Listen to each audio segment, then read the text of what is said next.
నమస్కారం news plus టీవీకి స్వాగతం. నేను మీ విజయదాస్. ముందుగా కడప బులెటిన్కు సంబంధించిన ముఖ్యాంశాలు మీకోసం.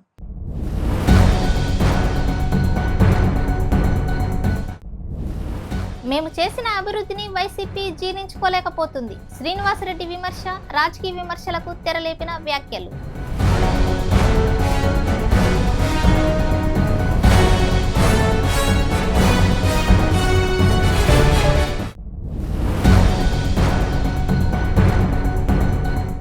కూటమి వైఫల్యాలపై ఫోటోలతో సహా పక్కా సాక్ష్యాలు. వైఎస్ఆర్ కాంగ్రెస్ జిల్లా సర్వసభ సమావేశంలో నాయకుల విమర్శలు.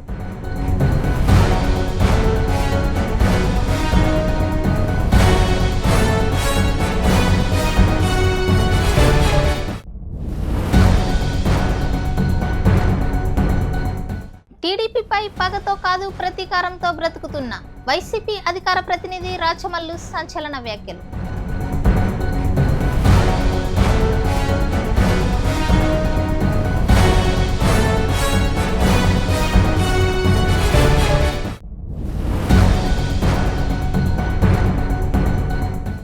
జగన్ గారి నాయకత్వంలో గ్రామ స్థాయి నుంచే మార్గదర్శనం స్పష్టంగా ఉంది.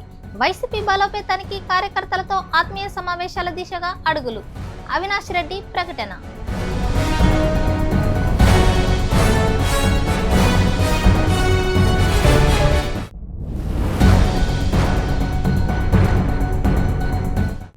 అధికారానికి ముందు హామీ, తర్వాత మర్చిపోయారు. టీడీపీ ప్రభుత్వంపై సిఐటియు నేతల ఆరోపణలు. విరుచుకుపడ్డ కార్మికులు.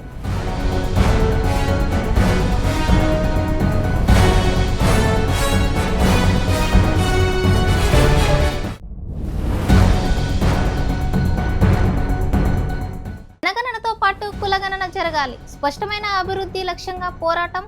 ధర్నా వేదికపై యానాదుల గలం.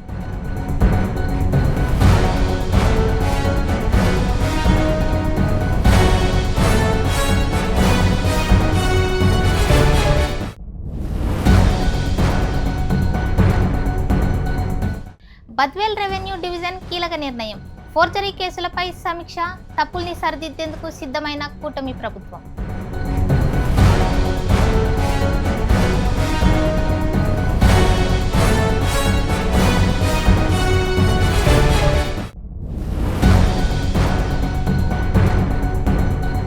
కూటమి ప్రభుత్వం అధికారంలోకి వచ్చిన తర్వాత నిత్యం ప్రజల శ్రేయస్సే లక్ష్యంగా ఒక పవిత్ర కార్యక్రమానికి శ్రీకారం చుట్టింది. ఎన్నికల ముందు ప్రజలకు ఇచ్చిన మాటను నిలబెట్టుకుంటూ సూపర్ 6 హామీలను ఒక్కొక్కటిగా అమలు చేస్తోందని రాష్ట్ర రాజకీయ వర్గాల్లో చర్చ మొదలైంది. వాటిలో భాగంగా తల్లిని గౌరవించే, గొప్ప సంస్కృతిని ప్రతిబింబించే తల్లికి వందనం కార్యక్రమాన్ని ప్రభుత్వం విజయవంతంగా ప్రారంభించింది. విద్యకు ప్రాధాన్యత ఇస్తూ ప్రతి విద్యార్థి తల్లికి అభివాదం చేసి తమ గమ్యాన్ని గుర్తు చేసుకునేలా రూపొందించిన ఈ కార్యక్రమానికి నారా లోకేష్ గారి నేతృత్వంలో మరింత బలమైన పునాది వేసినట్లు పేర్కొన్నారు జిల్లా పొలిటికల్ బ్యూరో సభ్యుడు శ్రీనివాసరెడ్డి గారు. ఈ సందర్భంగా ఆయన కీలక వ్యాఖ్యలు చేశారు.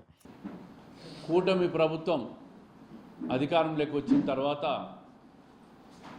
తెలుగుదేశం ప్రభుత్వం, కూటమి ప్రభుత్వం ఒక పవిత్ర కార్యక్రమానికి శ్రీకారం చుట్టింది. ఏదైతే ఎన్నికల్లో చెప్పామో సూపర్ 6 హామీలు, దాంట్లో అత్యంత వ్యయంతో కూడుకున్న ప్రధానమైన హామీ తల్లికి వందనం. విద్యకు అత్యధిక ప్రాధాన్యత ఇస్తూ రాష్ట్ర ప్రభుత్వం మరి విద్యాశాఖ మంత్రి నారా లోకేష్ గారి ఆధ్వర్యంలో ముఖ్యమంత్రి గారు తీసుకున్న గొప్ప నిర్ణయం తల్లికి వందనం కార్యక్రమం. ప్రతి ఇంట్లో పుట్టిన ప్రతి విద్యార్థి కూడా చదువుకోవాలా, ఉన్నత చదువులు చదువుకోవాలా.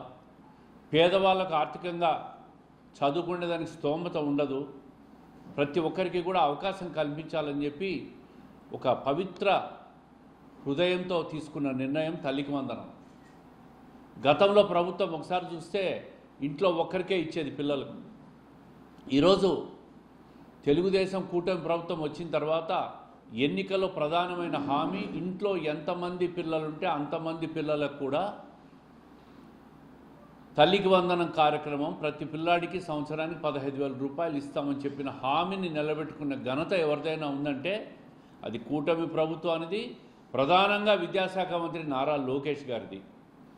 ఆయన ఎంతో కృషి చేసి సాంకేతిక పరిజ్ఞానంతో పూర్తి అధ్యయనం చేసి రాష్ట్రంలో ఎంతమంది పిల్లలు ఉన్నారు వాళ్ళందరినీ కూడా సాంకేతిక పరిజ్ఞానంతో డేటా కలెక్ట్ చేసి దాదాపుగా 67.2 లక్షల మందికి విద్యార్థులకు తల్లికి వందనాన్ని ఈరోజు ఒక్కటే రోజు ప్రభుత్వం ఏర్పడిన సంవత్సరానికి జూన్ 12 అది కూడా స్కూళ్ళు తెరిచే లోపలే ఇస్తామని చెప్పిన మాట నిలబెట్టుకున్న ఘనత మా ప్రభుత్వానికి, కూటమి ప్రభుత్వానికి గర్వంగా మీ ద్వారా ప్రజలకు తెలియజేస్తూ ఉన్నాం. అదే కాకుండా గత ప్రభుత్వంలో చూశారు మీరు, ఎంతమంది ఉంటే అంతమంది కాదు ఒక పిల్లానికి ఇస్తామని చెప్పినారు. ఈరోజు ఎంతమంది ఉంటే అంతమంది, అంటే గత ప్రభుత్వంలో తల్లికి పిల్లలకు గొడవ పెట్టిన వైఎస్ఆర్ కాంగ్రెస్ పార్టీ, అంటే ఒక పిల్లాడికి ఇస్తే మిగతా పిల్లలు ఏ విధంగా చదివించుకోవాలని చెప్పి తల్లిదండ్రులు ప్రశ్నలకు ఈరోజు ఈ ప్రభుత్వం ఎంతమంది ఉంటే అంతమంది పిల్లలకి ఇస్తామని చెప్పి ఆ ప్రశ్నలకు అన్నిటికీ సమాధానం ఇచ్చిన ప్రభుత్వం ఈ ప్రభుత్వం. ఎంతో పారదర్శకంగా 67.27 లక్షల మందికి ఈరోజు 8,750 కోట్లు ఒక్కటే రోజు జమ చేసిన ప్రభుత్వం ఈ ప్రభుత్వం. దీని మీద వైఎస్ఆర్ కాంగ్రెస్ పార్టీ చూస్తూ ఉన్న బులుగు మీడియా విష ప్రచారం చేస్తూ ఉండరు. 2,000 రూపాయలు నారా లోకేష్ గారు జోబులకు పోయినాయి అని. గతంలో మీరు 15,000 ఇచ్చినప్పుడు మీరు కూడా 2,000 పాఠశాలకు ఇచ్చారు కదా, ఆ 2,000 మరి తాడేపల్లి ప్యాలెస్కి పోయినాయా, ఇడపలపాయికి పోయినాయా, బెంగళూరు ప్యాలెస్కి పోయినాయా, లేక లోటస్ పాండ్ ప్యాలెస్కి పోయినాయా అని చెప్పి సమాధానం చెప్పగలరా? మొన్ననే లోకేష్ గారు ఇచ్చిన సవాల్ మీద నోరు కూడా తెరవలేకపోయినారు మీరు. ఒక మంచి కార్యక్రమం చేస్తూ ఉంటే విష ప్రచారం చేసేదానికి మీకు మనసు ఎట్లా వచ్చిందో అర్థం కావడంలే. తల్లికి గౌరవం ఇయ్యని ఈ జగన్మోహన్ రెడ్డి గారి పార్టీ మరి తల్లికి వందనానికి ఏ విధంగా గౌరవం ఇస్తుందో ప్రజలు కూడా ఒకసారి ఆలోచించాలా. అదే కాకుండా 1వ తేదీలో చేరే పిల్లోళ్ళు, ఇంటర్మీడియట్లో చేరే పిల్లోళ్ళు, ఫస్ట్ టైం చేరే వాళ్ళందరికీ కూడా వాళ్ళు చేరిన తక్షణం ఈ కార్యక్రమాన్ని మళ్ళీ అమలు చేస్తామని చెప్పి తెలియజేసింది ఈ ప్రభుత్వం. ఇదే కాకుండా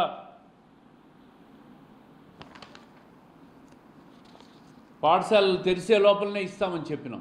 ఈరోజు జూన్ 12వ తేదీ, జూన్ 12 అంటే పాఠశాలలు తెరిసే లోపలే మేము ఇచ్చిన మాట నిలబెట్టుకున్నాం.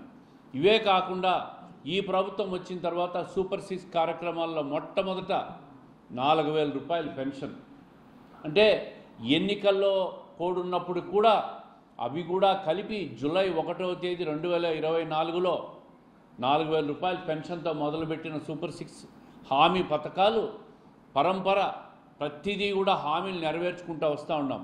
దేశంలో ఎక్కడా కూడా 4,000 రూపాయల పెన్షన్ ఇవ్వడంలే, అది ఒక ఆంధ్రప్రదేశ్ రాష్ట్రంలో ఇస్తున్నాం. అదే కాకుండా తల్లికి వందనాన్ని ఈరోజు అమలు చేస్తున్నాం. 3 గ్యాస్ సిలిండర్లు ఇచ్చి చెప్పాం. ప్రతి మహిళకు సంవత్సరానికి 3 గ్యాస్ సిలిండర్లు ఉచితంగా ఇస్తున్న హామీ అమలవుతూ ఉంది. ఆగస్టు 15 నుంచి ఆర్టీసీ బస్సుల్లో మహిళలకు ఉచిత ప్రయాణాన్ని కూడా అమలు చేయబోతున్నట్టు ప్రభుత్వం ఇప్పటికే ప్రకటించింది. రైతులకు రైతు భరోసా కార్యక్రమాన్ని రేపు 21వ తేదీ ఈ నెలలోనే అమలు చేస్తున్నాం. అంటే రాష్ట్రంలో ఆర్థికంగా సంక్షోభంలో ఉన్న, ఇబ్బందులున్నా ఇచ్చిన మాట ప్రకారం ప్రజలకు ఇచ్చిన సంక్షేమాన్ని ఏ విధంగా ఉన్నాయో అన్నీ కూడా తూచా తప్పకుండా అమలు చేస్తున్నామనే విషయాన్ని మీ ద్వారా మేము మళ్ళీ ప్రజలకు తెలియజేస్తున్నాం. ఒక గర్వంగా తెలియజేస్తూ ఉన్నాం. ఒక సంవత్సరంలోనే ఇంత ఆర్థికంగా ఇంత కష్టంలో ఉన్న బడ్జెట్లో ప్రొవిజన్స్ అన్నీ పెట్టి రాష్ట్రాన్ని ఒకవైపు సంపద సృష్టిస్తూ రెండో వైపు సంక్షేమ కార్యక్రమాలన్నీ అమలు చేస్తున్న ప్రభుత్వం మాది. ఈరోజు ఇప్పటికే వైసీపీ వాళ్ళకు ఎక్కడా కూడా నోరు తెరచలేకపోతూ ఉన్నారు. ఏం చేస్తున్నామో వాళ్ళకి అర్థం కావడంలే.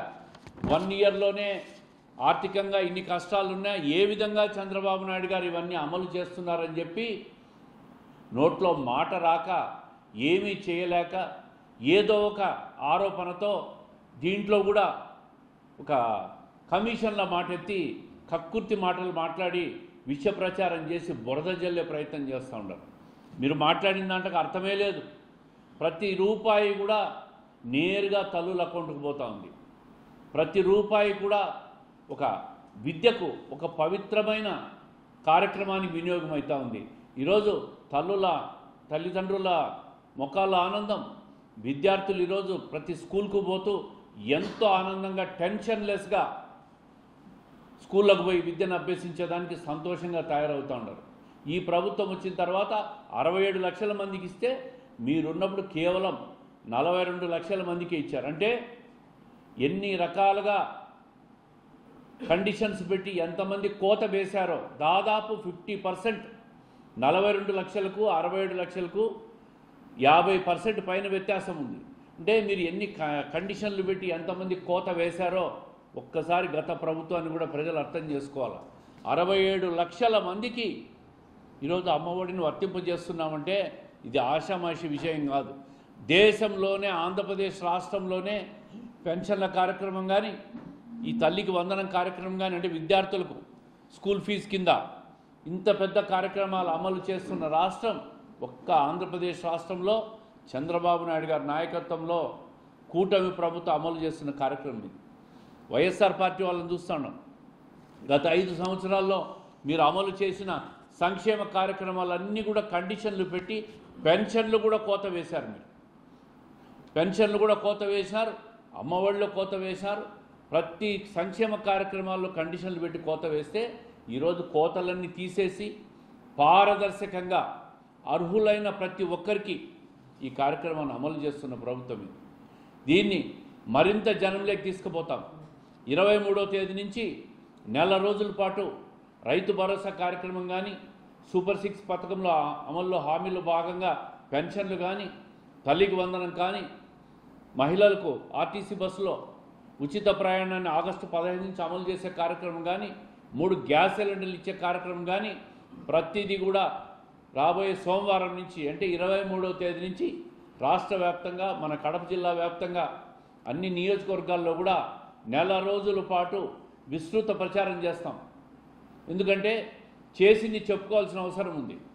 చేసింది చెప్పుకుంటాం, మరింత ప్రజల ఆశీర్వాదాన్ని కోరుతాం. అదేవిధంగా అభివృద్ధిలో భాగంగా సంపదను సృష్టించేదానికి కూడా ఈ రాష్ట్ర ప్రభుత్వం చంద్రబాబు నాయుడు గారు చేస్తున్న కృషిని మీరు చూస్తూ ఉన్నారు. దేశ విదేశాల నుంచి వచ్చే పారిశ్రామికవేత్తలందరినీ కూడా రాష్ట్రానికి తీసుకొచ్చి అనేక సంస్థలు పెట్టి వాళ్ళతో పెట్టుబడులన్నీ పెట్టించి రాబోయే 4 సంవత్సరాల్లో అవన్నీ కూడా పెద్ద ఎత్తున సంపద సృష్టించే విధంగా ఈ రాష్ట్రాన్ని తయారు చేస్తూ అభివృద్ధిలో ఒకవైపు, సంక్షేమాన్ని రెండో వైపు అమలు చేసే విధంగా ఈ రాష్ట్రం ముందుకు పోతుంది. ఈ కార్యక్రమాన్ని ఒక్క నెల రోజుల పాటు సూపర్ 6 కార్యక్రమాలన్నీ కూడా ప్రజలకు మేము వివరిస్తాం. ప్రతిపక్షాన్ని లేకుండా ఈ రాష్ట్రంలో ప్రజలు చీకొట్టే పరిస్థితి తీసుకొస్తామని చెప్పి సందర్భంగా తెలియజేస్తూ ఉన్నాం. కూటమి ప్రభుత్వ వైఫల్యాలపై వైఎస్ఆర్ కాంగ్రెస్ పార్టీ నేతలు మళ్లీ ఘాటు విమర్శలు గుప్పించారు. జిల్లా స్థాయిలో నిర్వహించబడిన సర్వసభ్య సమావేశంలో కూటమి ప్రభుత్వ వైఫల్యాలపై వైఎస్ఆర్ కాంగ్రెస్ పార్టీ నేతలు మళ్లీ ఘాటు విమర్శలు గుప్పించారు.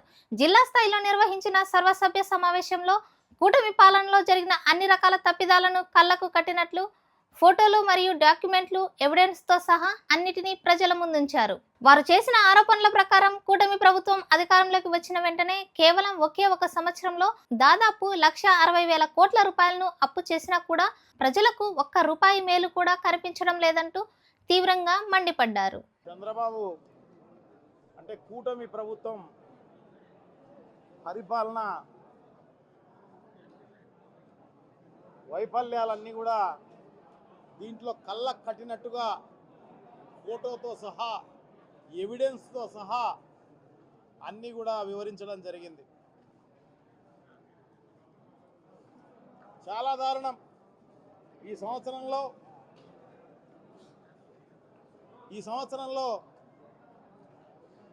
ఈ రాష్ట్ర ప్రభుత్వం దాదాపు 1,60,000 కోట్లు అప్పు చేసింది తప్ప ఎవరికి ఉపయోగపడిన పరిస్థితి కూడా లేదు. మేనిఫెస్టోను గాలికి వదిలేసిన పరిస్థితి. మేమందరం కూడా పెద్ద ఎత్తున ప్రజలందరూ కూడా ఉద్యమించి అడిగితే తల్లికి వందనం అని చెప్పి దాంట్లో తల్లుల్లో 40% 50% ఇచ్చి మిగతా వాళ్ళందరినీ ఎగరగొట్టిన పరిస్థితి. పెన్షన్లు అంతా కూడా పెంచినామని చెప్పేసేసి అన్ని రకాలైన షరతులు పెట్టి దాదాపు ఇప్పటికే 4.5 లక్షల మందికి ఎగరగొట్టి ఇంకా సర్వేలు జరుగుతున్నాయి. మొత్తం 10 లక్షలు తీసేయాలన్నదే ఈ ప్రభుత్వ ఉద్దేశం. సో ఇదే కాదు, ఈ రాష్ట్రంలో అప్పులు చేసి ఆ అప్పులంతా కూడా లంచాలు కమిషన్ల కోసం ఉపయోగిస్తున్నారు తప్ప ఒక్కటి ఈ రాష్ట్రానికి అభివృద్ధికి కానీ సంక్షేమ కార్యక్రమాలకు కానీ ఉపయోగించిన పరిస్థితే లేదు.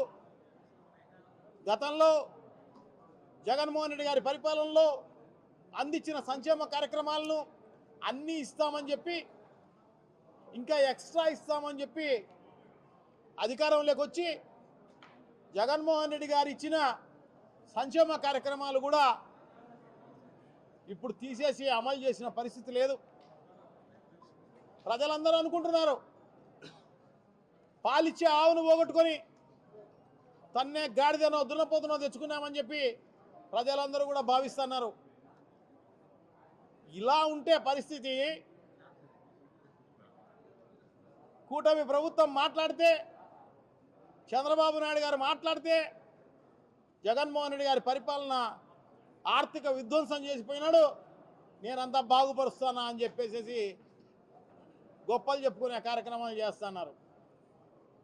నాకు తెలిసి మీడియా సహకరిస్తుంది కాబట్టి, సో ప్రజలు ఏమనడంలా, పోలీస్ పహారా ఉంది కాబట్టి ప్రజలు నీ దగ్గరకు వచ్చి క్వశ్చన్ చేయడంలా, అంతకు దప్పనిచ్చి అవకాశం వస్తే ఖచ్చితంగా నీ చొక్కా పట్టుకునే కార్యక్రమం తప్పకుండా జరుగుతుంది. సో డెఫినెట్గా జరుగుతుంది.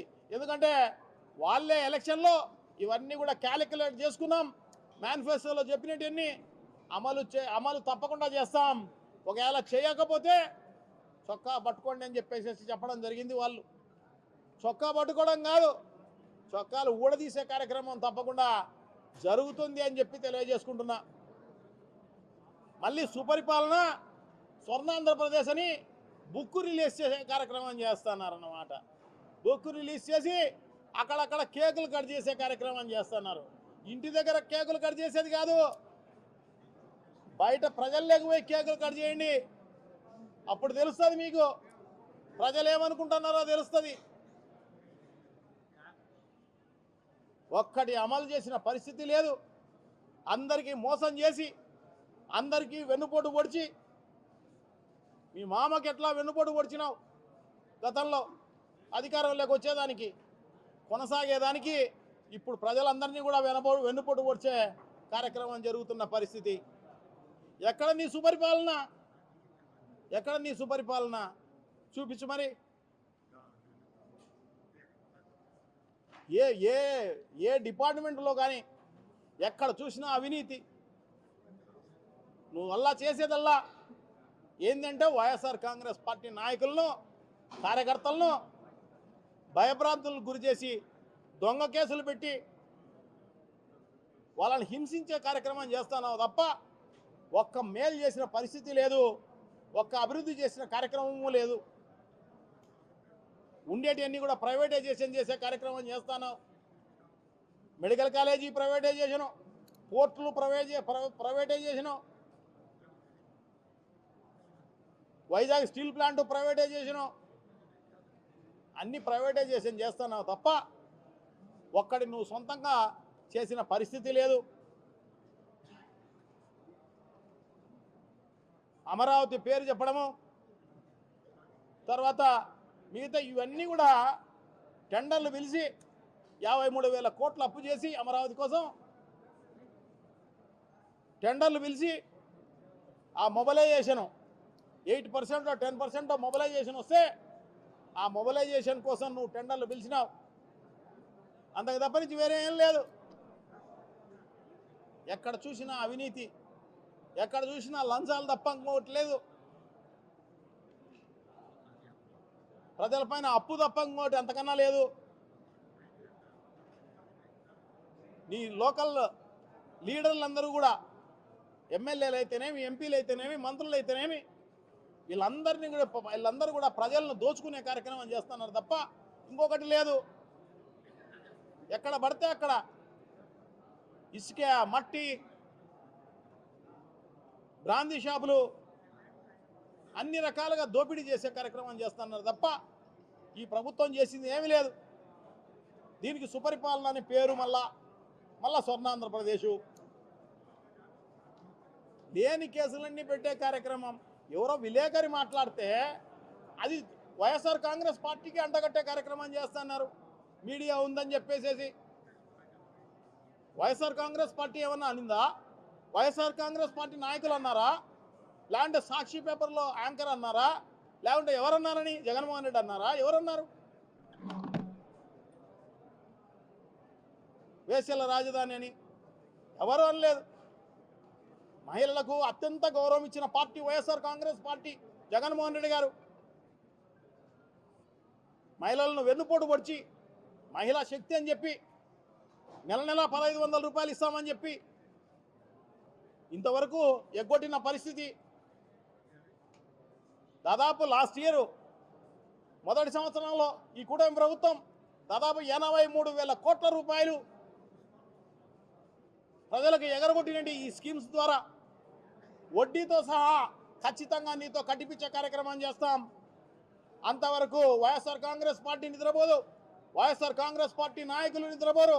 ఖచ్చితంగా ఉద్యమాలు చేసి మీ మెడ వంచే కార్యక్రమం చేస్తాము అని చెప్పి తెలియజేసుకుంటూ, సుపరిపాలన అనేది లేదు.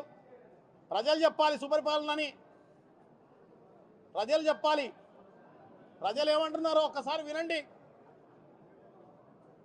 అది కాకుండా మనది మనమే డబ్బా కొట్టుకునే కార్యక్రమం, బాకా ఊదే కార్యక్రమం చేస్తున్నారు తప్ప ఇంకో రకమైన కార్యక్రమం లేదు అని చెప్పి తెలియజేసుకుంటూ, ఒక్కసారి జగన్మోహన్ రెడ్డి గారి పరిపాలన ఒక్కసారి చూడండి. జగన్మోహన్ రెడ్డి గారి పరిపాలన ఎలా సాగిందో. నాడు నేడులో అన్ని రకాలుగా అభివృద్ధి చేసి విద్యకు, వైద్యానికి సంబంధించి అన్ని రకాలుగా డెవలప్ చేసిన పరిస్థితి మనం చూస్తున్నాం. మెడికల్ కాలేజీలు కట్టించిన పరిస్థితి చూసాం. స్వాతంత్రం వచ్చినప్పుడు 11 కాలేజీలు ఉంటే, స్వాతంత్రం వచ్చినప్పటి నుంచి ఇప్పటి వరకు 17 కాలేజీలు జగన్మోహన్ రెడ్డి గారు ఇచ్చిన పరిస్థితి. దాదాపు 10 పూర్తి అయిపోయిన పరిస్థితి. దాంట్లో పోర్టులు అన్ని రకాలుగా అభివృద్ధి చేసిన పరిస్థితి. నాడు నేడులో సచివాలయాలు, ఆర్బీకేలు రైతులకు ఉపయోగపడే విధంగా అన్ని రకాలైన చేయడమే కాకుండా హాస్పిటల్స్ అన్నీ డెవలప్ చేసిన పరిస్థితి.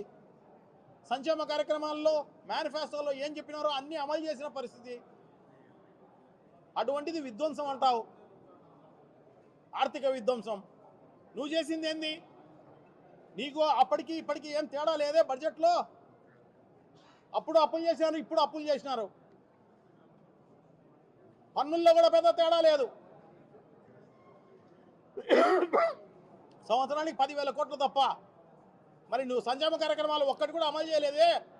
నీకు 15,000, నీకు 15,000, నీకు 15,000, నీకు 18,000, నీకు 18,000, నీకు 18,000 అని చెప్పి అందరినీ మోసం చేసి అధికారంలోకి వచ్చి ఈ రకంగా మోసం చేసిన నీవు మళ్ళా ఆర్థిక విధ్వంసం జగన్మోహన్ రెడ్డి చేసినారని చెప్తావు. ఖచ్చితంగా నీకు బుద్ధి చెప్పే రోజు ఖచ్చితంగా వస్తుంది. సో నీ డబ్బా, డాకా, బాకా ఇవన్నీ కూడా ఊదే కార్యక్రమం చేస్తున్నావు. మీడియా సపోర్ట్ ఉందని ఖచ్చితంగా దీనికి అంతరికి కూడా అరికట్టే కార్యక్రమం, ఎదుర్కొనే కార్యక్రమం తప్పకుండా వైఎస్ఆర్ కాంగ్రెస్ పార్టీ తప్పకుండా చేస్తుంది అని చెప్పి తెలియజేసుకుంటూ సెలవు తీసుకుంటాం. ప్రతిపక్షంలో ఉన్నప్పుడే అసలైన విశ్వాసం, అసలైన పౌరుషం బయటపడుతుంది. అధికారంలో ఉండటమే కాదు, బాధ్యతను నిరూపించుకోగలగటం ముఖ్యం అంటున్నారు మాజీ ఎమ్మెల్యే, వైసీపీ రాష్ట్ర అధికార ప్రతినిధి రాచమల్లు శివప్రసాద్ రెడ్డి. నాన్న, నేను బతుకుతున్నాను అంటే అది కార్యకర్తల ప్రేమ కోసమే. వారి కోసం, వారు నన్ను గౌరవంగా తలెత్తి చూడాలన్న ఆశతోనే ఈ రాజకీయాల్లో కొనసాగుతున్నా అంటూ భావోద్వేగంగా స్పందించారు. కేవలం రాజకీయ ప్రయోజనం కోసం కాదు, తమ కార్యకర్తల గౌరవం కోసం, వారి భద్రత కోసం తాము పోరాటం చేస్తున్నామంటూ స్పష్టం చేశారు. ముఖ్యంగా టీడీపీపై ఘాటు వ్యాఖ్యలు చేశారు. బ్రతుకుతా ఉండేదే 2 కారణాలతో బ్రతుకుతా ఉన్నా. 2 కారణాలే నన్ను బ్రతికిస్తా ఉన్నాయి. ఒకటి, వైఎస్ఆర్ కాంగ్రెస్ పార్టీ కార్యకర్తల యొక్క ప్రేమ కోసం రాచమల్లు బ్రతుకుతా ఉన్నాడు. మరొకటి ఆ వైఎస్ఆర్ కాంగ్రెస్ పార్టీ కార్యకర్తలను సగౌరవంగా తలెత్తుకుని గర్వంగా నిలబెట్టేదాని కోసం రాచమల్లు బతుకుతా ఉన్నాడు. రెండవది నన్ను బతికిస్తా ఉండేది ఏమిటో తెలుసునా? ఒకటి మీ ప్రేమ నన్ను బతికిస్తే, రెండవది నన్ను బతికిచ్చేది ఏమిటో తెలుసునా? నా ప్రియమైన శత్రువులు తెలుగుదేశం పార్టీ వారు నన్ను బతికిస్తా ఉన్నారు. రెండవది పగ పగ పగ అంటుంది నా మనస్సు, ప్రతీకారం ప్రతీకారం ఉంటుంది నా మనస్సు. ఈ రాష్ట్రంలో వైఎస్ఆర్ కాంగ్రెస్ పార్టీ కార్యకర్తల నాయకుల పట్ల వాళ్ళు ప్రవర్తించే కక్ష సాధింపు చర్యలకు ఉడికిపోతా ఉంది రక్తం. పగతో ప్రతీకారంతో నీ నవనాడులు సంతరించుకొని గట్టిగా పనిచేయి. వైఎస్ఆర్ కాంగ్రెస్ పార్టీని అధికారంలోకి తీసుకొచ్చేదాని కోసం, నీ నాయకుడు జగన్మోహన్ రెడ్డిని ముఖ్యమంత్రిగా కూర్చోబెట్టేదాని కోసం శ్రమించు. తిరిగి 29లో పగ సాధించని చెప్తా ఉంది నా హృదయం. ప్రేమ బతికిస్తారని అందరూ అంటారు, కానీ ఈనాటికైతే మాత్రం నన్ను బతికించేది ప్రేమ కంటే పగే నన్ను బతికిస్తా ఉందా? ఇది సత్యం మిత్రులారా. నాలాగే ఈ 7 నియోజకవర్గాలుండే ఇన్ఛార్జీలందరూ కూడా నాలాగనే ఉండారు. కాకపోతే నా ఇంత బాగా చెప్పలేకపోవచ్చు, నా ఇంత బాగా మాట్లాడలేకపోవచ్చు, కానీ వారి హృదయపు అంతరంతరాల్లో ఉండే భావన మాత్రం ఇదే. మీకోసమే వారు శ్రమిస్తారు, మీ అభివృద్ధి కోసమే వారు బ్రతుకుతారు. వైఎస్ఆర్ కాంగ్రెస్ పార్టీ జెండా పట్టిన కార్యకర్తల కోసమే వాళ్ళు ఇక రాజకీయాలు చేస్తారని చెప్పి మీకు మాట ఇస్తూ సెలవు మిత్రులారా.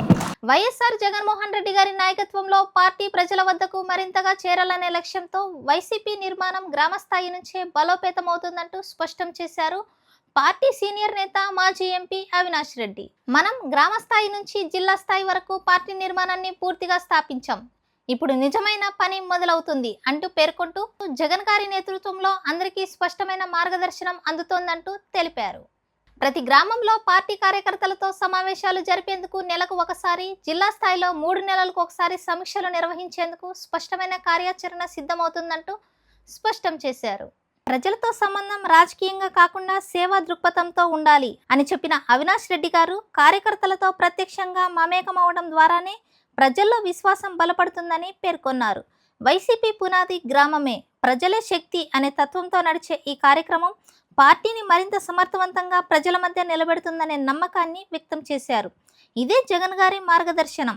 పైనుంచి ఆదేశాల కోసం కూర్చోవడం కాదు, కాళ్ళతో మట్టిలోకి వెళ్లి ప్రజల ఆశలను వింటాం అంటూ చెప్పుకొచ్చారు. వైసీపీ భావితరాల కోసం మాత్రమే కాదు, గ్రామాల గుండె చప్పుడు వినగలిగే నాయకత్వం కోసం ముందుకు వెళ్తుంది అంటూ గుర్తు చేశారు.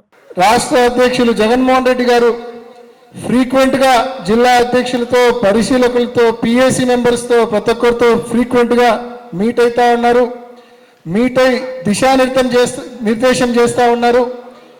ఏ రకంగా గ్రామ స్థాయి నుంచి పార్టీ ఏ రకంగా పటిష్టంగా తయారవ్వాలనే విషయాన్ని జగన్మోహన్ రెడ్డి గారు అందరికీ కూడా దిశానిర్దేశం చేస్తూ ఉన్నారు. అందులో భాగంగానే ఇవాళ మనము గ్రామ స్థాయి నుంచి జిల్లా స్థాయి వరకు పార్టీ నిర్మాణాన్ని జిల్లా బాడీని మనం పూర్తి చేసుకున్నాం. అంటే విలేజ్ లెవెల్ నుంచి జిల్లా లెవెల్ వరకు. మరి ఇకపై పీరియాడికల్గా నెలకొకసారి నియోజకవర్గ స్థాయిలో, మండల స్థాయిలో, అదేవిధంగా గ్రామ స్థాయిలో, 3 నెలలకు ఒకసారి జిల్లా స్థాయిలో మీట్ అయి ఈ మాదిరి సమస్యలన్నీ కూడా డిస్కస్ చేసుకొని నిజంగా దీని వలన ఒక బాండింగ్ కూడా ఏర్పడుతుంది సమన్వయకర్తకు, అదేవిధంగా మాకు జిల్లా అధ్యక్షులకు అందరికీ కార్యకర్తలతో, ఆ గ్రామ కమిటీతో, మండల కమిటీతో బాండింగ్ కూడా ఏర్పడుతుంది. ఖచ్చితంగా రాబోయే రోజుల్లో దీన్ని కార్యకర్తలను మరింత బలోపేతం చేసేదానికి కూడా చక్కగా దోహదపడతాయి ఈ సమావేశాలు అనే విషయాన్ని కూడా మీ అందరికీ మనవి చేస్తూ ఉన్నాం. నిజంగా కార్యకర్తలు ఈ సంవత్సర కాలంలో ఎంత నలిగిపోయినారంటే, ముఖ్యంగా పోలీస్ హరాస్మెంటు ఒకటి, మన పెండింగ్ బిల్లుల వలన మనకు ఒక రకంగా చూస్తే ఆర్థికపరమైన ఇబ్బందులు, ఈ సంవత్సర కాలం మనం చూస్తే కన్నా అవమానాలు, భరించలేని అవమానాలు మనం చూసినాం ఈ సంవత్సర కాలంలో. ఏ లెవెల్లో అవమానాలు, ఏ లెవెల్లో హరాస్మెంట్ అంటే, ఇవాళ నేను ఇక్కడికి రాకముందు కూడా జువెనైల్ హోమ్కి వెళ్ళొచ్చా, చిల్డ్రన్స్ హోమ్ అంటే అక్కడ అంటే పిల్లలకు సంబంధించిన జైలు. తోరణాలు పీకి ఎవరినో హత్యాయత్నం చేసినారని ఒక తప్పుడు కేసు పెట్టి 3 పిల్లలను, 15 ఏళ్ళు 14 ఏళ్ళ వయసు ఉండే పిల్లలను 3 జైల్లో వేయడం జరిగింది. వాళ్ళ దగ్గరికి వెళ్ళి అంటే నిజంగా పోలీసులు తెలుగుదేశం పార్టీ కార్యకర్తలు ఏ మాత్రం దయాదాక్షిణ్యం లేకుండా పోలీసులను అడ్డు పెట్టుకొని తప్పుడు కేసులు పెట్టి ఈ మాదిరి పిల్లలు కూడా చదువుకునే పిల్లలు కూడా ఏ తప్పు చేయకుండా ఈ మాదిరి జైలులో వేస్తూ ఉన్నారంటే నిజంగా ఏ స్థాయిలో వీళ్ళ హరాస్మెంట్ చేస్తూ ఉన్నారో ఒక్కసారి అర్థం చేసుకోమని మనవి చేస్తూ ఉన్నా. వీళ్ళందరి టార్గెట్ ఒకటే, ఎందుకు ఈ స్థాయిలో హరాస్మెంట్ చేస్తారంటే ముఖ్యమంత్రి దగ్గర నుంచి ఇక్కడ ఉన్న ఇన్ఛార్జీలు గ్రామాల్లో ఉన్న వాళ్ళ కార్యకర్తల వరకు పోలీసులను అడ్డు పెట్టుకొని ఎందుకు ఈ హరాస్మెంట్ చేస్తూ ఉన్నారంటే రాబోయే స్థానిక సంస్థల్లో మన పార్టీ క్యాడర్ని భయపెట్టాలనే ఉద్దేశంతో ఈ హరాస్మెంట్ వాళ్ళు చేస్తూ ఉన్నారు. కాబట్టి ప్రతి ఒక్కరం కూడా మనం సంయమనంగా ఉండాలా, ఓర్పుగా ఉండాలా, దేన్నైనా ఎదుర్కోవడానికి సిద్ధంగా ఉండాలని చెప్పి మీ అందరూ కూడా మనం చేస్తూ ఉన్నాం. జగన్మోహన్ రెడ్డి గారు ఈ మధ్యకాలంలో తను మాట్లాడుతూ అనేక సమావేశాల్లో చాలా స్పష్టంగా చెప్పారు, కార్యకర్తలు నా కోసం పార్టీ కోసం ఎన్ని అవమానాలు పడుతున్నారో ఎన్ని ఇబ్బందులు పడుతున్నారో చూస్తే మనసు కలిచివేస్తూ ఉంది, బాధేస్తూ ఉంది. ఈసారి మాత్రం తప్పకుండా ఒక నాయకుడు కార్యకర్తల కోసం నిలబడితే ఎలా ఉంటుందో రాబోయే రోజుల్లో చూపిస్తారని చెప్పి జగన్మోహన్ రెడ్డి గారు స్పష్టంగా చెప్పారంటే ఏ స్థాయిలో ఆయన హృదయం కదిలిందో ఒకసారి అర్థం చేసుకోమని మీ అందరినీ మనవి చేస్తూ ఉన్నా. తప్పకుండా, ఎందుకంటే జగన్మోహన్ రెడ్డి గారు ఏది కూడా ఊరికే మాట్లాడే వ్యక్తి కాదు, ఊరికే మాట్లాడే నాయకుడు కాదు. జగన్మోహన్ రెడ్డి గారు ఏదైనా మాట్లాడాడంటే దాని మీద నిలబడే నైజమున్న నాయకుడు జగన్మోహన్ రెడ్డి గారు. కాబట్టి తప్పకుండా రాబోయే నెక్స్ట్ టర్మ్ జగనన్న 2.0లో తప్పకుండా కార్యకర్తలు ప్రజలు రెండు కళ్ళుగా జగన్మోహన్ రెడ్డి గారి ప్రభుత్వం ఉంటుంది.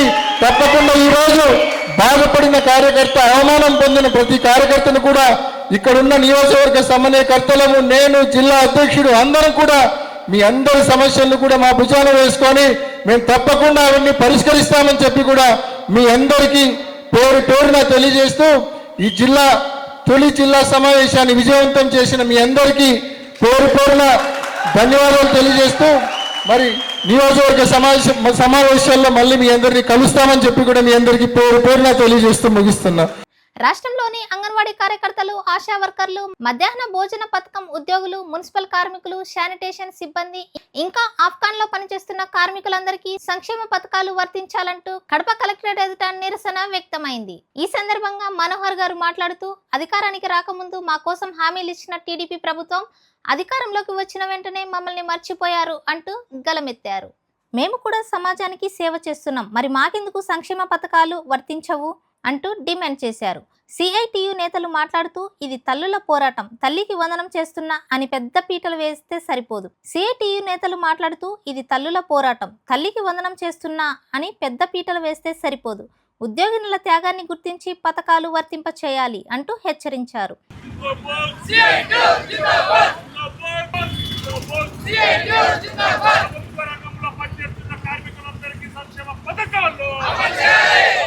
రాష్ట్రంలో స్కీమ్ వర్కర్లకు, అంగన్వాడికి, ఆశాలు, మధ్యాహ్నం భోజనానికి, మున్సిపల్ కార్మికులుగా శానిటేషన్, ఇంజనీరింగు, లేకపోతే ఆప్కాస్లో పనిచేసే కార్మికులందరూ కూడా సంక్షేమ పథకాలు వర్తించాలని చెప్పి సిఐటియుగా ప్రత్యేకంగా ఈరోజు కడప కలెక్టరేట్ వద్ద నిరసన కార్యక్రమం జరుగుతూ ఉన్నది. అధికారం రాకమునుపు చంద్రబాబు నాయుడు గారు అధికారంలోకి వచ్చిన వెంటనే ప్రతి ఒక్కరికి ఆప్కాస్కు, మున్సిపల్, అంగన్వాడికి అందరికీ కూడా సంక్షేమ పథకాలు వర్తిస్తామన్నారు. అది అమలు కాలేదు, అమలు చేయాలని చెప్పి సిఐటిగా డిమాండ్ చేస్తూ ఉన్నాం. నిన్న 12వ తారీఖు ప్రభుత్వం అధికారంలోకి వచ్చి సంవత్సరం కారణంగా తల్లికి వందనం అని చెప్పి ఈరోజు డబ్బులు వేశారు. సంతోషం, స్వాగతిస్తున్నాం, అభినందిస్తూ ఉన్నాం. At the same time anganwadi వర్కర్లకు 11,500 జీతం వస్తుంది, సంక్షేమ పథకాలు లేవు. ఏమన్నా అంటే ఉద్యోగం అని చూపుతుంది. ఉద్యోగం అయితే 11,500 ఎట్లా బతుకుతారు? ఇది సాధ్యం కాదు. కాబట్టి అంగన్వాడీ వర్కర్లకు సంక్షేమ పథకాలు, తల్లికి వందనం, ఇతర పథకాలు ఇవ్వాలి. మున్సిపల్ వర్కర్లు పియా పేడ ఎత్తి అందరినీ పరిశుభ్రంగా తయారు చేయడంలో, నీళ్ళు ఇవ్వడంలో మున్సిపల్ వర్కర్ల పాత్ర కీలకమైంది. కానీ వాళ్లకు ఉద్యోగం అని చూపుతుంది. శానిటేషన్ చేస్తూ ఉన్నారు, ఇంజనీరింగ్ చేయడం లేదు. కాబట్టి వీళ్ళకందరికీ కూడా తల్లికి వందనం, సంక్షేమ పథకాలు ఇవ్వాలి. ఈరోజు ఆప్కాస్లో పనిచేస్తూ ఉన్నారు అంటే హాస్పిటల్లో కానీ, లేకపోతే విద్యా వైద్య రంగంలో కావచ్చు, ఇతర అన్ని డిపార్ట్మెంట్లలో కేంద్ర రాష్ట్ర ప్రభుత్వాలు పనిచేసే అన్ని రకాల ఆప్కాస్ ఉద్యోగులు దాదాపు 20,000 మంది కడప జిల్లాలో ఉన్నారు. వీళ్ళకి ఎవ్వరికీ వర్తించదు. పట్టణంలో 12,000తో బ్రతకడం సాధ్యమా అని చెప్పి నేను అడుగుతా ఉన్నాను. కాబట్టి అందరికీ ఆప్కాస్ ఉద్యోగులకు అందరికీ సంక్షేమ పథకాలు ఇవ్వాలి. ఆడ ఏదైతే ఎంప్లాయ్ ఏందో అది తొలగించాలని చెప్పి కోరుతున్నాం. మేము వర్తించమనుకుంటే 26,000 జీతం ఇచ్చాలని చెప్పి డిమాండ్ చేస్తున్నాం. కాబట్టి రాష్ట్ర ప్రభుత్వాన్ని మేము విజ్ఞప్తి చేస్తూ ఉన్నాం. అన్ని రకాల రాష్ట్ర కేంద్ర ప్రభుత్వ పనిచేసే ఆప్కాస్ ఉద్యోగులకు, స్కీమ్ వర్కర్లకు, మున్సిపల్ అంగన్వాడీ ఆశాలు కూడా సంక్షేమ పథకాలు మీ ద్వారా తల్లికి వందనం ఇవ్వాలని, ఇప్పించాలని ప్రత్యేకంగా డిమాండ్ చేస్తూ ఉన్నాం. Thank you. ఎస్టీ వర్గీకరణ చేయాలని, యానాదుల అభివృద్ధికి న్యాయం జరగాలంటూ డిమాండ్ చేస్తూ కడప కలెక్టరేట్ ఎదుట మరోసారి ప్రజల గలం ఎదిరించింది. యానాది రాష్ట్ర పోరాట సమితి ఆధ్వర్యంలో నిర్వహించిన ఈ నిరసనలో యానాదులు పాల్గొన్నారు. యానాది రాష్ట్ర పోరాట సమితి ఆధ్వర్యంలో నిర్వహించిన ఈ నిరసనలో యానాదులు పాల్గొన్నారు. ఎస్టీ వర్గీకరణ లేకుండా మా వనవాస జీవితానికి మార్పు రాదు, మా గొంతుకను ప్రభుత్వానికి వినిపించాల్సిన సమయం ఇదే అంటూ స్పష్టంగా ముద్ర వేశారు. మీడియా మిత్రులందరూ కూడా నమస్కారం. నా పేరు కల్లూరు పెంచలయ్య, యానాది రిజర్వేషన్ పోరాట సమితి రాష్ట్ర అధ్యక్షుడిని. ఏదైతే యానాది రిజర్వేషన్ పోరాట సమితి ఆధ్వర్యంలో ఈరోజు కడప కలెక్టరేట్ ఎదుట నిరసన తెలియజేస్తూ ఉన్నాం. ఈ సందర్భంగా మేము ఏదైతే ఈ రాష్ట్రంలో 10 లక్షల పైసలకు యానాదులు ఉన్నాం. ఏదైతే గిరిజన జనాభాలో 30% జనాభా యానాదులు ఉన్నాం. కానీ ఏదైతే స్వతంత్రం వచ్చి 76 సంవత్సరాలు దాటుతున్నా ఏదైతే ఈ రాష్ట్రంలో ఉన్నటువంటి యానాదుల పరిస్థితి ఎక్కడ వేసిన గొంగడి అక్కడే అనే చందానం ఉంది. అందుకని ఈ నేపథ్యంలో మేము ఏదైతే ఎస్టీ వర్గీకరణ చేసి ఇప్పటికీ అన్ని విధాలా వెనకబడి ఉన్నటువంటి యానాదులకు న్యాయం చేయాలని చెప్పి మేము కోరుతా ఉన్నాం. ఎందుకంటే ఏదైతే ఈ రాష్ట్రంలో గిరిజన జనాభా 34 లక్షలుంటే గిరిజన తెగలు 34 ఉన్నాయి. ఏదైతే జనాభా పరంగా మొదటి స్థానంలో ఉన్నటువంటి యానాదులు అభివృద్ధి విషయంలో, రాజ్యాంగ ఫలాలు పొందేటువంటి విషయంలో వెనుకబడి ఉన్నారు. ఈ నేపథ్యంలో ఆగస్టులో గౌరవ సుప్రీంకోర్టు ఒక జడ్జిమెంట్ ఇచ్చింది. ఏమిచ్చింది? ఏదైతే ఎస్సీ ఎస్టీ వర్గీకరణను ఆయా రాష్ట్ర ప్రభుత్వాలు చేసుకోవచ్చని చెప్పి స్పష్టంగా చెప్పింది. కానీ ఏదైతే ఈ రాష్ట్రంలో ఉన్నటువంటి కూటమి ప్రభుత్వము ఎస్సీ వర్గీకరణ చేసింది, అలాగే ఎస్టీ వర్గీకరణ కూడా చేయాలని చెప్పి మేము ఈ సందర్భంగా డిమాండ్ చేస్తూ ఉన్నాం. ఎందుకంటే ఏదైతే మైదాన ప్రాంతంలో ప్రధానంగా ఉన్నటువంటి చెంచు, యానాది, ఎరుకుల, నక్కల ఈ తెగలన్నింటిలో కూడా ఇప్పటికీ వెనుకబడినటువంటి తెగ యానాది తెగ. ఏదైతే డాక్టర్ బిఆర్ అంబేద్కర్ గారు ఒకటే చెప్పారు, ఏదైతే రాజ్యాంగ ఫలాలు వెనుకబడినటువంటి, అభివృద్ధికి దూరంగా ఉన్నటువంటి అన్ని తెగలకు సమానంగా అందినప్పుడు మాత్రమే ఆయా తెగలు బాగుపడతాయని చెప్పి అంబేద్కర్ గారు చెప్పారు. కానీ ఏదైతే గిరిజన జనాభాలో ఎక్కువ జనాభా ఉన్నటువంటి యానాదులకు ఎలాంటి ఫలాలు అందట్లేదు. ఏదైతే గిరిజన జాతుల్లో ఉన్నటువంటి అభివృద్ధి చెందినటువంటి ఇతర తెగలు ఏదైతే యానాదులకు రావాల్సినటువంటి రిజర్వేషన్ ఫలాలని ఏదైతే వాటన్నిటిని కూడా వాళ్ళు తన్నుకుపోతూ ఉన్నారో యానాదులకు అన్యాయం జరుగుతూ ఉంది. ఈ సందర్భంగా అందుకని మేము ఒకటే చెప్తా ఉన్నాం, ఏదైతే యానాదులకు ప్రభుత్వ ఉద్యోగాల్లో అన్యాయం జరుగుతూ ఉంది, ఏదైతే ప్రమోషన్లో అన్యాయం జరుగుతూ ఉంది, విద్యా సంస్థల్లో సీట్ల కేటాయింపులో అన్యాయం జరుగుతూ ఉంది, దాంతోపాటు గ్రూప్ 1, గ్రూప్ 2 సివిల్స్ అన్నిట్లో కూడా యానాదులకు అన్యాయం జరుగుతూ ఉంది. ఏదైతే ఇప్పటికీ అన్ని విధాల వెనకబడి ఉన్నటువంటి యానాదులు ఏదైతే గిరిజన జాతుల్లో, గిరిజన తెగల్లో అభివృద్ధి చెందినటువంటి తెగలతో పోటీ పడలేక ఏదైతే యానాది జనాభా యానాదులు తీవ్రంగా నష్టపోతూ ఉన్నారు. ఈ నేపథ్యంలో ఏదైతే ఎస్టీ వర్గీకరణ చేసి ఏదైతే గిరిజన తెగల్లో ఉన్నటువంటి ఈ వ్యత్యాసాన్ని సరిదిద్దాలంటే ఎస్టీ వర్గీకరణ మాత్రమే మార్గం అని చెప్పి మేము భావిస్తూ ప్రభుత్వానికి ఒకటే విజ్ఞప్తి చేస్తూ ఉన్నాం. మీరు ఒక కమిషన్ వేయండి, కమిషన్ వేసి ఆ కమిషన్ ఆధారంగా ఒక రిపోర్ట్ తెప్పించుకోండి. ఏదైతే 76 సంవత్సరాల ఈ యొక్క స్వతంత్ర భారతంలో ఎస్టీల్లో, గిరిజన జాతుల్లో రాజ్యాంగ ఫలాలు ఎవరికి అందాయి, ఎవరు వెనకబడి ఉన్నారు అనేటువంటి విషయాల మీద ఒక కమిషన్ వేసి కమిషన్ ఆధారంగా నివేదిక తెప్పించుకొని తద్వారా ఎస్టీ వర్గీకరణ చేయాలని చెప్పి మేము విజ్ఞప్తి చేస్తూ ఉన్నాం. మేము ఏప్రిల్ 14వ తేదీన నెల్లూరులో ఏదైతే ఎస్టీ వర్గీకరణ ఉద్యమాన్ని ప్రారంభించాం, యానాది రిజర్వేషన్ పోరాట సమితిని ప్రారంభించాం. ఆయా ఏప్రిల్ 14 నుంచి నెల్లూరు, ఒంగోలు, బాపట్ల, గుంటూరు, కడప అన్ని జిల్లాల్లో మా యొక్క నిరసన కార్యక్రమాలు నిర్వహిస్తూ ఉన్నాం. అందుకని మేము ఈ సందర్భంగా ఒకటే తెలియజేస్తూ ఉన్నాం, ఏదైతే ఎస్టీ వర్గీకరణ సాధించే వరకు మా యొక్క ఉద్యమం, మా యొక్క ఆందోళన, మా యొక్క పోరాటము కొనసాగుతుందని చెప్పి తెలియజేస్తూ ఉన్నాం. అన్ని జిల్లాల్లో కలెక్టర్ ఆఫీస్ ఎదుట మా యొక్క నిరసన కార్యక్రమాలు పూర్తయిన తర్వాత త్వరలో విజయవాడ నగరం వేదికగా యానాది గర్జన, ఎస్టీ వర్గీకరణ కోసం త్వరలో విజయవాడ వేదికగా యానాది గర్జన నిర్వహించబోతా ఉన్నామని చెప్పి ఈ సందర్భంగా మేము విజ్ఞప్తి చేస్తూ ఉన్నాం. మేము ఒకటే అడుగుతా ఉన్నాం ప్రభుత్వాన్ని, మీరు 76 సంవత్సరాల ఈ స్వతంత్ర ఆంధ్రాలో గిరిజన తెగల్లో ఏదైతే యానాది తెగ వెనకబడి ఉంది అనేటువంటి విషయాన్ని మీద మీరు అధ్యయనం చేసి కమిటీ వేసి ఖచ్చితంగా ఎస్టీ వర్గీకరణ చేయాలి. మా యొక్క బిడ్డల భవిష్యత్తు బాగుండాలంటే, భవిష్యత్ తరాలు బాగుండాలంటే మొత్తం కూడా ఎస్టీ వర్గీకరణ కావాలి. మేము అనేక విశ్లేషణ చేశాం. ఏదైతే ఉద్యోగాల్లో యానాదులకు అన్యాయం జరుగుతూ ఉంది, ఏదైతే విద్యా సంస్థల్లో సీట్ల కేటాయింపులో అన్యాయం జరుగుతూ ఉంది, ప్రమోషన్లో అన్యాయం జరుగుతూ ఉంది. గత ప్రభుత్వ హయాంలో రెవెన్యూ శాఖలో చోటు చేసుకున్న అనేక అక్రమాలు, నకిలీ రెవెన్యూ పట్టాలు, ట్యాంపరింగ్ చేయబడిన అనుబంధ ఫారాలు, ఫోర్జరీ ఆరోపణలతో నిండి ఉన్న అనేక కేసులు, వాటి ప్రభావంతో అనేక మంది సాధారణ ప్రజలు తీవ్ర ఇబ్బందులకు గురయ్యేవారు. ఈ నేపథ్యంలో కొత్త ప్రభుత్వం అధికారంలోకి వచ్చిన వెంటనే భూమి సమస్యలపై ప్రత్యేక దృష్టి సారించింది. బద్వేల్ రెవెన్యూ డివిజన్ ఆధ్వర్యంలో ఇప్పటికే స్పందన మొదలైంది. పాత పొరపాట్లను సరిదిద్దడం, ట్యాంపరింగ్ అయిన రికార్డులను రద్దు చేయడం, తిరిగి నిజమైన హక్కుదారులకు న్యాయం చేయడం అనే లక్ష్యంతో ముందుకు సాగుతున్నారు అధికారులు. ఇక్కడ ఇది ఉంది కదా, ఇందులో మనం స్కాన్ చేస్తే అంటే మనకు ఈ బద్వేల్ అంతా ఇలా స్కాన్ చేస్తే మనకు అంటే అట్లీస్ట్ దీన్ని ఇంకా ఏమి ఎట్లా ఇంప్రూవ్ చేయాలో చేస్తాము. ఆమెకి ఇచ్చిన ఓసీ కాపీ మనకు ఇది వస్తుంది.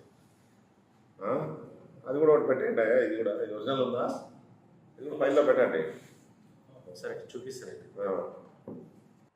ఇంతటితో ఈ వార్తలు సమాప్తం. మరి ఒక బులెటిన్తో మీ ముందుకు వస్తాను. అంతవరకు స్టే ట్యూన్.